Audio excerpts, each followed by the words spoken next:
అందరికీ నమస్కారం అండి. ఫస్ట్ టైం బాపు అనే పోస్టర్ పెట్టినప్పుడు రాజు దయ అనే ఉంది. రాజు రెడ్డి రాజు అని నేను అప్పుడు గుర్తుపట్టలేకపోయాను.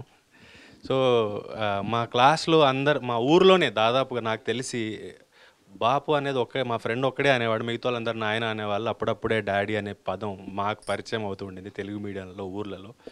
సో బాపు టైటిల్ పెట్టగానే అరే భలే ఉన్నారే ఎవరి ఇల్లు అనుకున్నాను. అండ్ తర్వాత ఒక్కొక్కటి చూస్తూ ఉంటే వీళ్ళు లిరికల్ వీడియోలు అవి రిలీజ్ చేస్తూ ఉంటే అందులో ఒక ఒక పాట ఉంది రేలారే అని. అందులో పత్తి దాని మీద ఉండింది. మేము పత్తి చేను వేసేవాళ్ళం. సో అది మొత్తం మళ్ళీ నాకు ఒక బాల్యానికి వెళ్ళిన ఫీలింగ్ వచ్చింది. అది తూచడం కానీ ఇంట్లో మేము దాని మీద పడుకునే వాళ్ళం అది అనగడానికి. సో ఎవరి ఇల్లు మట్టి బాగా తెలిసిన మనుషులు అయి ఉంటారు అనిపించింది. తర్వాత నేనే తీసాను అనేసరికి నేను చాలా హ్యాపీ ఫీల్ అయ్యాను. సో ట్రైలర్ చూస్తే కూడా మనకి ఫస్ట్ టైం వర్షం పడ్డప్పుడు ఒక మట్టి స్మెల్ వస్తుంది కదా, నాకు అంత స్వచ్ఛంగా అనిపించింది. ఆ ఊరు కానీ, ఆ అప్పులు కానీ, పంట కానీ, ధర రానప్పుడు కానీ, లేకపోతే పంట వర్షానికో లేకపోతే పురుగులకో పోయినప్పుడు కానీ ఆ రైతులు పడేది కానీ, మేము పల్లెటూరు అని అవ్వడం వల్ల అనుకుంటా నేను ఎక్కువ కనెక్ట్ అయ్యాను.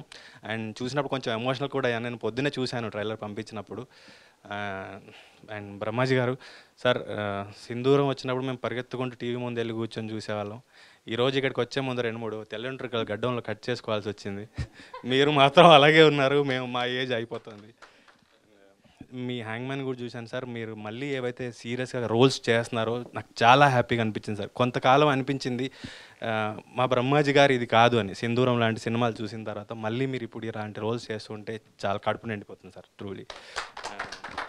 సుధాకర్ గారు కూడా అంతే. మల్లేశం సినిమాలో ఒక చిన్న రోల్లో ఆయన తడబడుతూ ఉంటే ఈ ఊర్లోనే ఎవరినో పట్టుకొచ్చి యాక్ట్ చేసినట్టున్నారు, అబ్బా ఎన్ని టేకులు తీసుకుంటున్నాడు ఏంటి అనుకున్నాను. నేను కొంచెం ఇరిటేట్ అయ్యాను.